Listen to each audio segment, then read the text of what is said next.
It is Monday, April the 1st. Yes, April Fool's Day is here. I am Jay Cleveland Payne, bringing you things you might have heard, 8, 10 stories, should say, in the queue from the weekend. And no fools here. These are real, actual stories as presented in the internets and from you guys, vetted from you, as conversational, covering current events, information, politics, and pop culture news. I'll explain the vetting process at the end of the headlines, and bear with me if you're watching the video. We're seeming to having some lag issues. I can't hear it, but you may see it.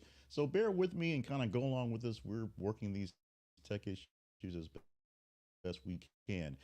So let me know what we can do to make things better by your email accounts, going to the conversation inbox at gmail.com. And of course, you can always check out the website for more details on what we do and how we do this thing all the time at this is a conversationproject.com. As we said, we have 10 stories in the queue from the weekend, and we'll explain how the queue gets there, how you make this thing happen all the time. And we'll get into the stories, no particular order as these stories are being levied onto you, if you will. We'll explain some of the details out there and why we're highlighting monkey gangs instead of Beyonce, because literally it's kind of all about Beyonce. And so we're opening up with Beyonce, or technically Dolly Parton. Dolly Parton blesses Beyonce's Jolene cover. This is that hussy with the good hair while she's at it. So much love from the queen of country, from the queen of everything else, that is Beyonce and Dolly Parton, backwards respectively, if you will. Dolly Parton is saying she is loving the new cut for Jolene, the new cover. In fact, she loves it so much, she's like, hey, listen to my old one too, so you can see how much the differences are and how good they both are, because they're both good. It's one thing to know that game recognizes game, which is exactly what's happened. Dolly Parton is getting much, much more attention and extra love, because she's getting all this love anyway, from Beyonce, showing some love, showing some respect, and doing this cover of Jolene, because Beyonce's going to do a country album. You got to get the best, got to get the biggest, the brightest, and that's Dolly Parton in spades. Congratulations for the album, which of course is making big money, be released over the weekend, and of course maybe the largest album for the nation in the for the year so far in March. 3 months, 4 months in, because it's April, and Dolly Parton and Beyonce are showing love for each other. In fact, the fact that she's also saying, "Hey, that girl with the straight hair, good hair, back the hell off Beyonce's man," and a little extra touch to classic hit. Let's go to headline number 2 for this morning. That headline reads: Basketball Twitter is baffled by the Washington Post Kim Mulkey hit piece, which turned out not to be a hit piece at all.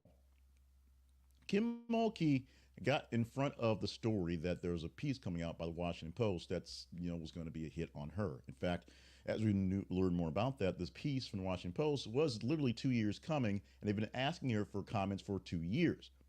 She has not commented yet, so they decided to go ahead and release that piece. And what you got from this news article is confusion and anticipation when it came out, because what you got is a story that's basically the story of Kim Mulkey. It's a, if you will, kind of blandish biography of who she is, what she is, and everything that she's been dealing with in her tenure at LSU and how she got there. Now, essentially, nothing was said that had been said before, and not very much publicly before in this article. So why is this a hit piece? Because it's a bad article and puts Mulkey not in the greatest light. Although she kind of does that for herself by doing things that doesn't put her in the greatest light. So you just have to kind of roll with the punches on this one going forward. The piece is out there. People had a chance to go through it. And most people are saying it's not as bad as she's making it out to be, because apparently it's not as bad as she made it out to be. Third headline for the day: King Charles attends Easter service, providing a glimpse of the monarch's after cancer diagnosis. King Charles did go to the Easter service at St. George's Chapel at Windsor Castle, and he marked his first public appearance since he had his cancer diagnosis. And in fact, he actually kind of yucked it up a bit. He was told to kind of stay quiet, stay down, but he actually greeted some people at the end of the service because he's King Charles. He's out in the public. Him and wife Queen Camilla. Now, they didn't stay out long because, at some point they can rein him in, but he did do a bit extra than people thought. And this, of course, was not a scheduled public appearance, but he was just going to church because it was Easter, and he was glad to have a chance to be seen out in public. No word on any new public appearance coming out soon, or sooner, if you will. Nothing's on the schedule to have him out there running the stuff, which means William's doing that much more work these days. Kate, Kate also down with her cancer diagnosis, and of course Harry and Meghan on the other side of the pond not doing any of this stuff. And so we're seeing a lot of things world wise. Essentially, it's just all William all the time. But we will see more of the king soon, we hope. And we're waiting for Kate to get into a settled space where she can do some more public appearances as well. With so much cancer in the family right now, people are sending lots of prayers and lots of positive wishes towards the royal family to make sure they are getting better. And we do want the same thing as well. Let's go to the story that's number 4 for this morning. Wrexham owes millions of dollars to owners Ryan Reynolds and Rod McElhenney. So the Americans came in and bought this soccer team and brought lots of it fame, a good big chunk of money, and winning ways. They bought it for $2.5 million, and since then the estimate, value of the has gone up to about 12 million. Um, I'm sorry.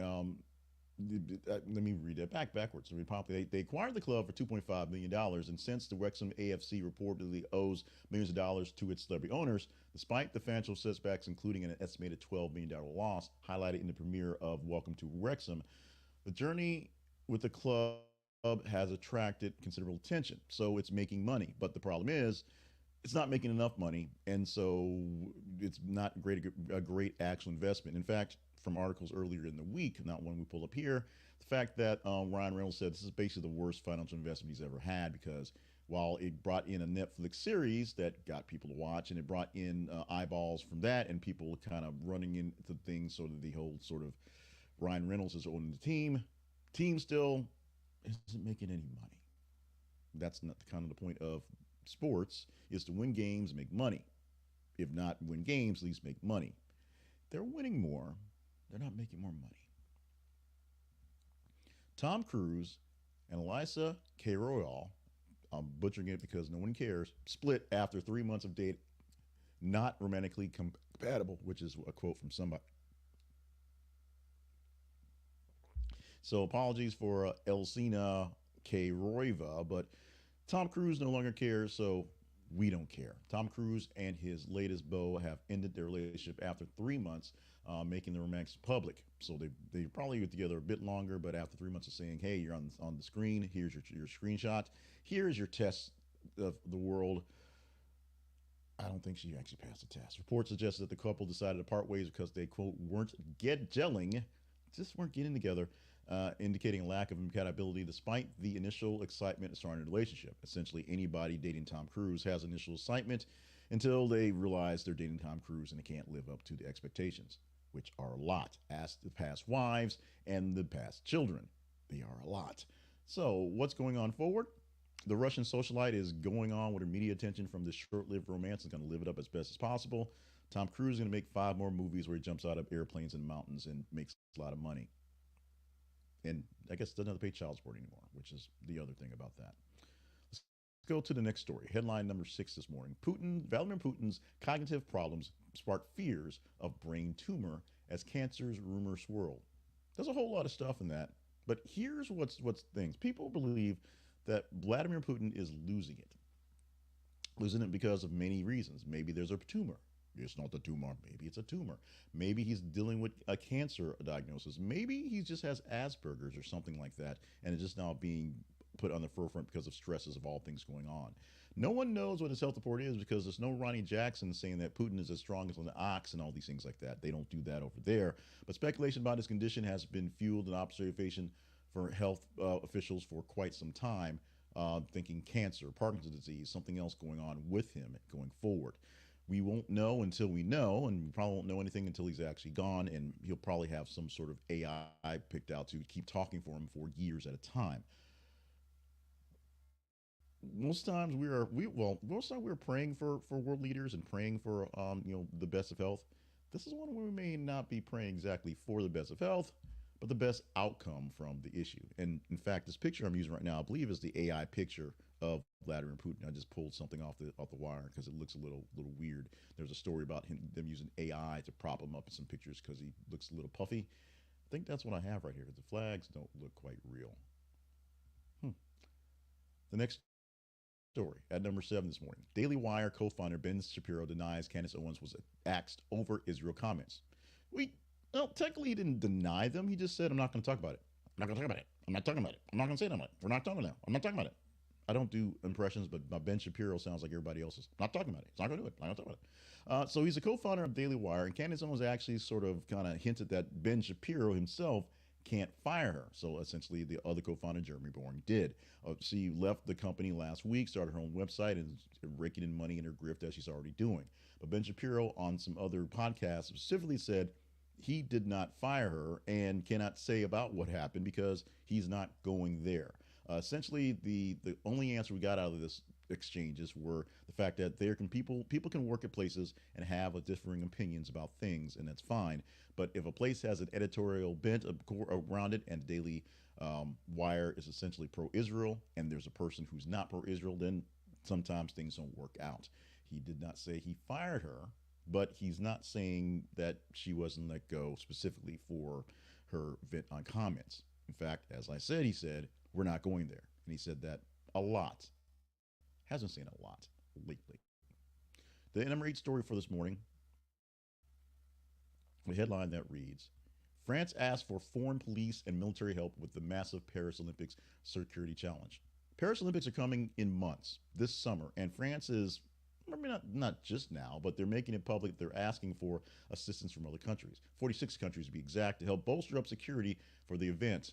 French authorities are seeking about 2,000 police officers from all over to help shore up their forces for the French Olympics, reflecting the extensive measures countries are willing to take to secure such a high-profile international event. Now, it's really, really big this year because of the two, and there's always conflicts going on, but right now the two big ones, which have a lot of people polarized in their opinions of it, the one in Ukraine and one in Gaza. Gaza is, of course, Israelis and Hamas, and Ukraine is Ukrainians and Russia.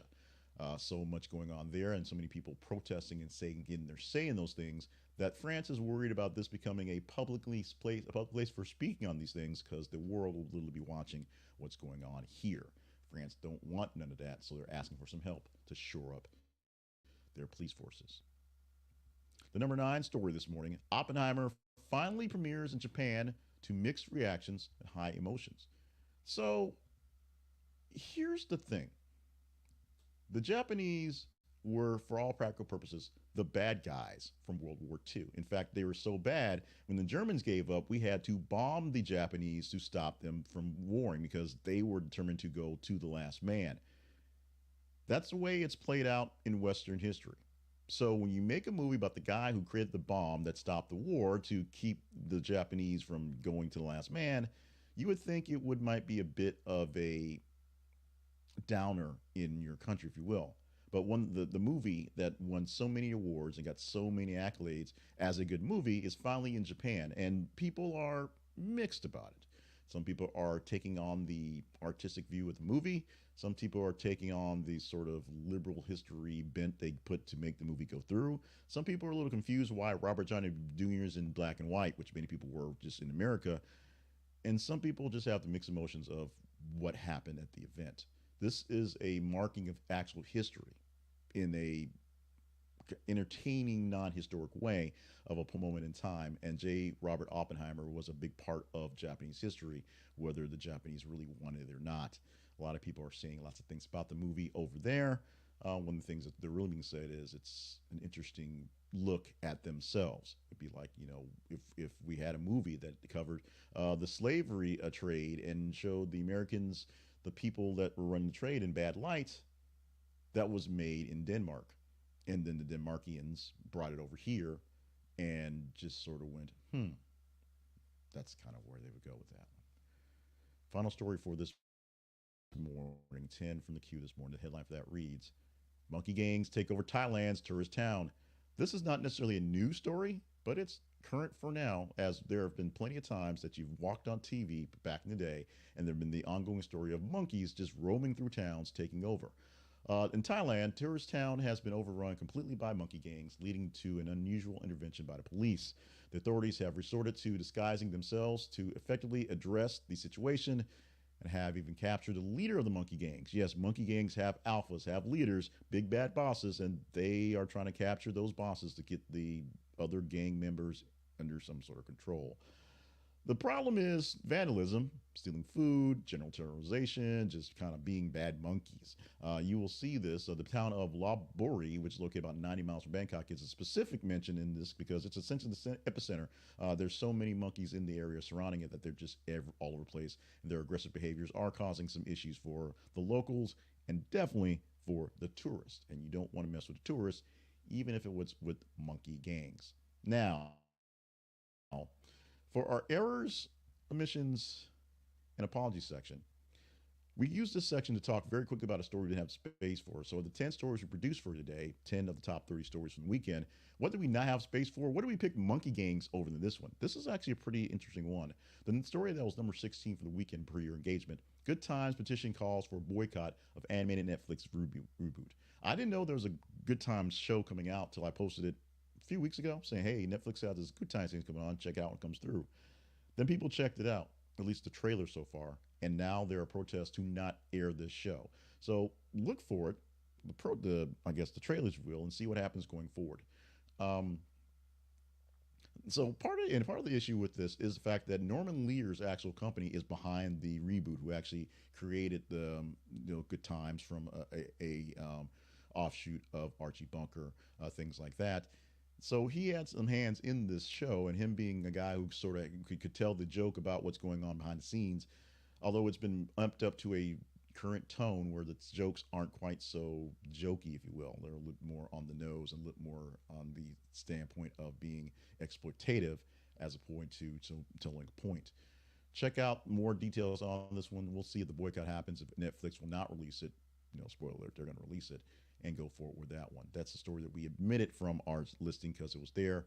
Now is the point where we explain how we omitted stories and how they got here in the first place. This is where we talk about our teaser story for today, a story that we get up tomorrow if you deem it worthy. And this is how we talk about the stories all week long, all day long, all the time to get them in line for what we're talking about. So if you go to our feeds on Facebook and Twitter, facebook.com/This Is a Conversation Project, and twitter.com/th_conversation, x.com as well, you can find these news stories that we post every 50 minutes, a brand new news story, about every 50 minutes, that you can engage in from various sources. This one's coming from The Hill, and this one is one with a particular bent on it, but in about an hour from this live broadcast, 5:50 a.m. Central Time on Monday morning, we're going to post this one.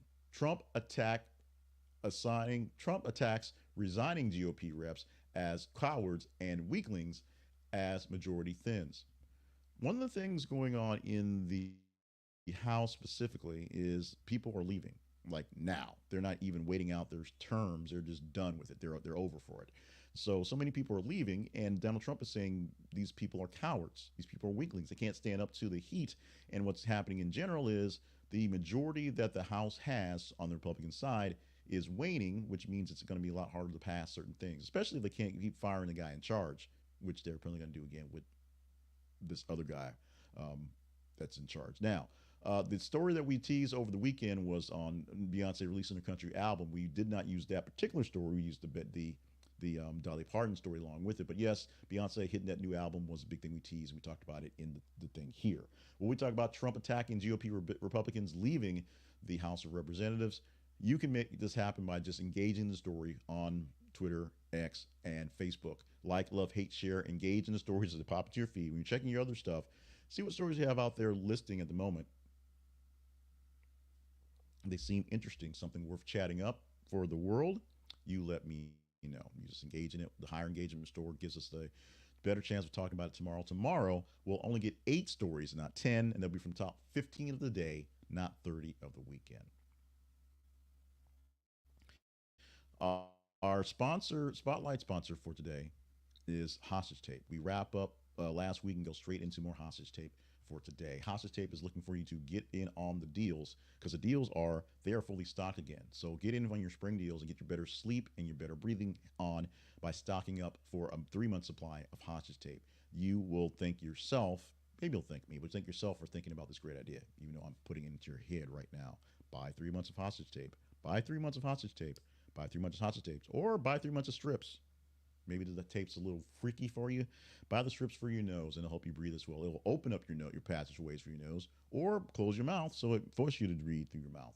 It's good for exercise, good for sleep, it's good for great things, and could save your life. The most comfortable, strongest mouth tape on the planet is there for you, and they're fully stocked for you to impart in what they have going on. So check them out at our website for our affiliate link. This is theconversationproject.com/hostage tape. This is theconversationproject.com/hostage tape. This link allows you to buy from them, and we get a small commission back from your purchase. It costs you nothing extra, but it could, as we say, save your life with hostage tape.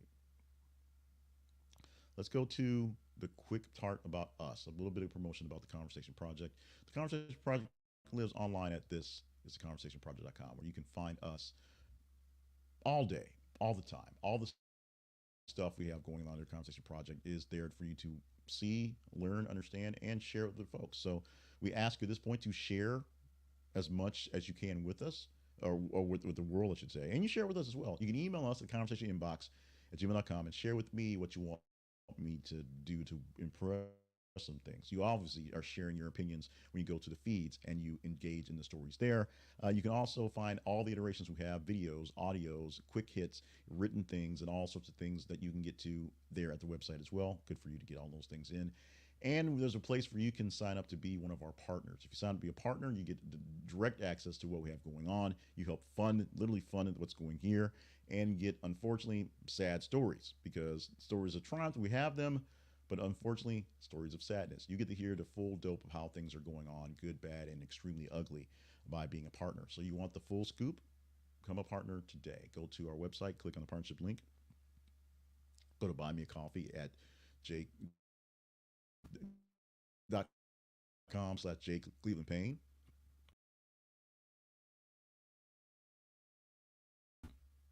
That was weird. And join today.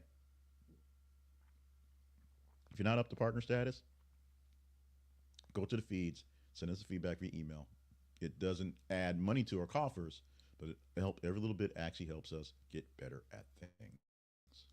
So let's get to the fun stuff as promised for today. Fun stuff begins every single day with birthdays. And birthdays on this day, April Fool's birthdays, these are no fools. Starting off with Rachel Maddow, shooting shout out to the queen of MSNBC, I guess. She essentially got Ronna McDaniel fired, or a bunch of people sort of did that, but she essentially was a straw, maybe the last one, that had the art to say she should not be here, even though she also had the power to say, I'm only working 1 day a week, and they go along with that one. Rachel Maddow, a very accomplished person at the age of 51, what she's done, and she's a voice that you cannot silence. Other birthdays that are notable for this week specifically, coming up April 1st, Randy Orton, the Viper, who's 43, and Logan Paul, who's 29. These two will meet up this weekend at WrestleMania 40 in Philadelphia in a triple threat match. It also includes Canadian Kevin Owens, who does not have a birthday today. So that would have been really weird if that were the case.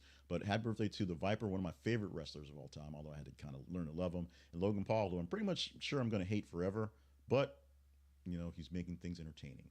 For our history lesson for today, let's go to 1976. Today is the day that Apple Computer, the company, was founded by Steve Jobs and Steve Wozniak.